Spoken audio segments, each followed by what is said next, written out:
जय श्री हरि, जय श्री राधे। एकादशी व्रत पूजा का धार्मिक महत्व क्या है? आज है उत्पन्ना एकादशी। एकादशी का व्रत करने से हमें किस फल की प्राप्ति होती है, तो हम आपको अपने वीडियो में बताएंगे। एकादशी व्रत रखने का शुभ मुहूर्त क्या होगा, उसके पारण का समय क्या होगा, एकादशी के दिन किसकी पूजा की जाएगी, कथा क्या होगी। चलिए शुरुआत करते हैं। उत्पन्ना एकादशी व्रत की पूजा का धार्मिक महत्व। हिंदू मान्यता के अनुसार एकादशी का व्रत पुण्य फल हजारों यज्ञों और लाखों गोदान से ज़्यादा माना गया है। यह पावन तिथि व्यक्ति के सभी दोषों और दुख को दूर करके सुख संपत्ति और सौभाग्य दिलाती है। एकादशी व्रत भगवान विष्णु की भक्ति और आध्यात्मिक लाभ के लिए किया जाता है, जिसका महत्व सभी पापों का नाश, मोक्ष की प्राप्ति और मानसिक शांति शामिल है। इस व्रत का उद्देश्य शारीरिक और मानसिक अनुशासन बनाए रखना, मन को संयमित रखना, एकाग्रता बढ़ाना। यह व्रत सभी पापों को नष्ट कर देता है, जिसमें व्यक्ति आध्यात्मिक रूप से शुद्ध हो जाता है। जो लोग एकादशी का व्रत रखते हैं वे मृत्यु के बाद वैकुंठ धाम को प्राप्त होते हैं।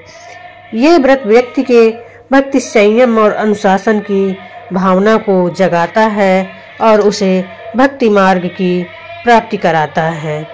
इस व्रत से मानसिक शांति और स्थिरता मिलती है और यह मन को एकाग्र करने में व्यक्ति की मदद करता है। एकादशी का व्रत किसी भी तीर्थ यात्रा या ब्राह्मण को दान देने के समान पुण्य फलदायी माना जाता है। व्रत के दिन भगवान विष्णु की पूजा कथा का श्रवण करें। पाठ करना आवश्यक माना जाता है, जिसके बिना व्रत पूरा नहीं होता है। एकादशी के दिन चावल खाना वर्जित होता है। वहीं व्रत के दूसरे दिन चावल खाना माना अत्यधिक पुण्य फलदायी माना गया है। ज्योतिष पंचांग के अनुसार 15 नवंबर देर रात 12:49 पर अगहन माह की कृष्ण पक्ष की एकादशी तिथि आरंभ होगी। वहीं 16 नवंबर को देर रात 2:38 पर मार्गशीर्ष माह के कृष्ण पक्ष की एकादशी तिथि का अंत होगा। ऐसे में उदया तिथि को आधार मानते हुए उत्पन्ना एकादशी यानी कि एकादशी 15 नवंबर को मनाई जाएगी।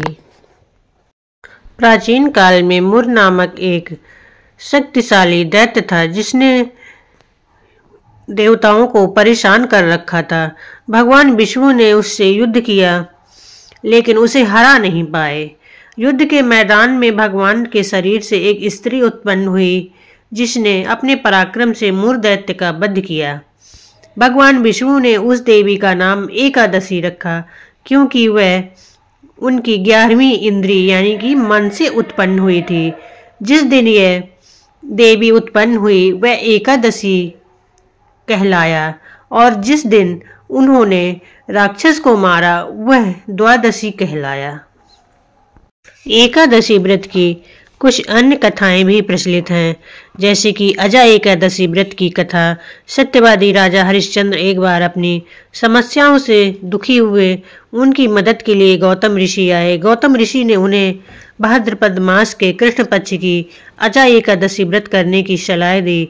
राजा हरिश्चंद्र ने विधिपूर्वक व्रत किया, जिसके प्रभाव से उन्हें सभी दुखों से मुक्ति मिली, परिवार और राजपाट वापस मिला और अंत में उन्हें स्वर्ग की प्राप्ति हुई।